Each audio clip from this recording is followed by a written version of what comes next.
is this going to work for me? And the bigger question is are you going to work for yourself? Are you going to show up for yourself? I really hate when people think the thought process of, will this work for me? Because it feels very powerless. It feels like there is a one trick, there's a thing out there. And of course, if you want to go to medical school and you want to become a doctor and you are with the worst doctor in history and the worst professor, you're likely not going to be all that you can be.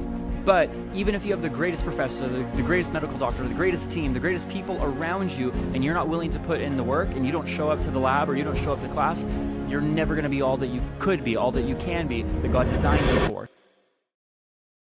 Let me lay some ground rules with you as you're jumping into this process right now. And I feel like it's really, really important because I'm someone who cares about my personal growth, my development. I'm constantly investing in myself, into programs, into products, into people's services, into getting coaching, into getting help to up-level my life. I think it's the smartest thing a human being could ever do is leverage onto somebody else that which they want to know so they can learn and grow and become so much more, so much faster. I think it's really in the heart of God. So that being said, I just want to lay a little bit of a foundation with you right now. I've dropped over $130,000 into myself, into my own journey with God, into healing, into trauma work, into coaching, into therapy, into counseling, into programs, courses, leaders, mentors, guides. Okay.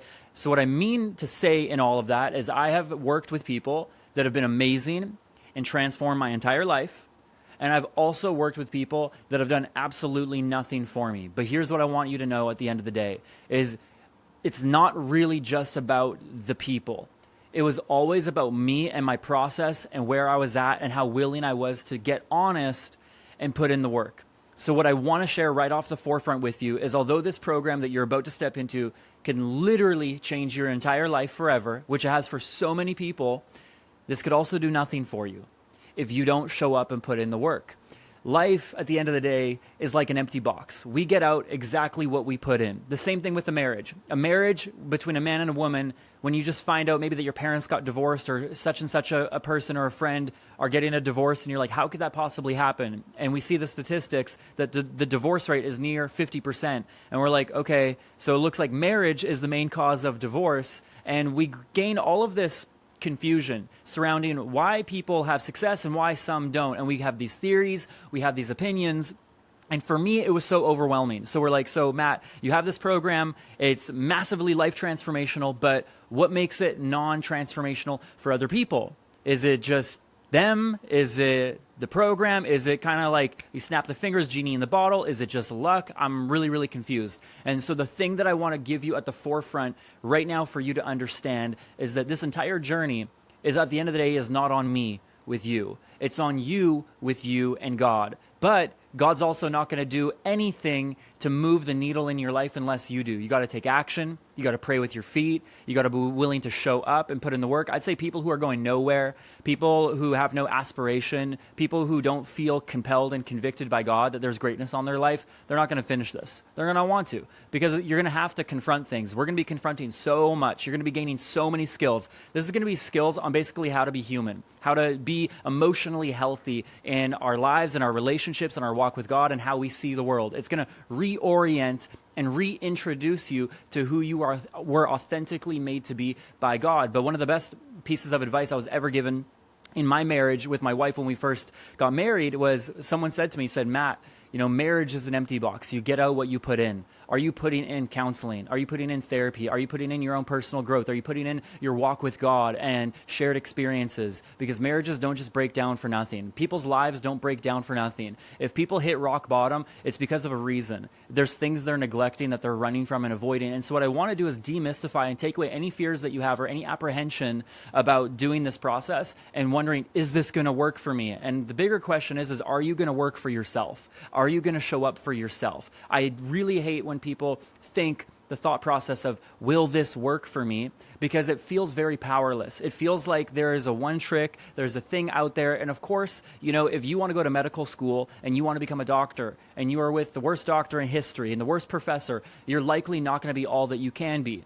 But even if you have the greatest professor, the greatest medical doctor, the greatest team, the greatest people around you, and you're not willing to put in the work and you don't show up to the lab or you don't show up to class, you're never going to be all that you could be, all that you can be, that God designed you for. So that being said, What I want you to know is that the results are up to you. It's going to be on your ability to get honest, and not can you get honest or not, black and white. Will you tell the truth, yes or no, black and white? Because again, we're going to confront a lot of stuff here together. And of course, I'm not telling you to confront or shift or change or challenge anything that I haven't already done and that I'm not going to teach you. I'm going to show you exactly step by step. So if you're like, hey, I want the strategy, I want the implementation, I want the questions, I want to know the path towards transformation, and you want to be guided and supported on that road, and you're like, really what I just want to do is point and shoot, I want to be told exactly what to do and I can follow, this is for you. But if you think just by doing the actions and gaining the knowledge that it's going to transform you, it won't. Hosea 4:6 says, my people perish for a lack of knowledge. However, my caveat here, and I'm telling you this because you're a man or a woman dedicated to growth, is that knowledge is only potential power. Knowledge is only partial power. It has the ability to have power. I'd say what really is power is knowledge and action taken together. When you see two sides of the coin, just learning something never changed our life, but applying what we know has changed our life. So I'm going to have you answer a lot of questions. I'm going to be asking you a lot of questions because in order for you and I to get to where we want to go, we just need to learn to ask the right questions. And up until this point, nobody's been asking them with you. So even some of my questions that I'm about to ask you right now off of this process is, how is this all resonating with you? What does this bring up within you to recognize? I almost want to sound sacrilegious to say, like, I'm not going to get you there and God's not going to get you there. You are going to get you there. And the reason why I say it that way is because there is a level of empowerment in our walk with God where we need to realize that we can do big, beautiful, and hard things. Now, of course, we're just faithful to sow the seed. God is the one who brings the increase, but we need to learn to focus on the process itself. Forget about the details, about what the ending is going to be. I'd say if you have a really big goal or a really big dream or a really big desire for what this is going to be for you, James Clear, the author of the book Atomic Habits, which is a great book, he said something like this. He said, when it comes to your dreams, think big. When it comes to your progress, think small. So what I don't want you to do is have unmet expectations from this process because you're up in the clouds and thinking that everything is going to magically become better for you by tomorrow for breakfast. And although I'd love for that to be true, again, this transformation is going to be majorly, massively, just assume responsibility for all of it. You know, my Oma used to always tell me, she's a German grandma, my Oma would always tell me, God helps those who help themselves. And as someone who was new to the faith and I was a growing boy, or teenager, I didn't like that because I was just like, no, God helps us because he loves us. But the reality is that we can do things to partner and set ourselves up for success with God. So I don't want to run my mouth. You got so much stuff that you're going to be taking on here. And I'm so excited to give you what I know to help catapult you, to save you time, to save you energy, to save you being burned by other people who maybe don't have a heart to serve or just have strong marketing and don't have great fulfillment, or to just save you all the money, dude. You know, I'm still investing into myself to create cutting edge revelation and having people in my corner to help prune me, shape me, guide me, and mold me just so that I can serve you guys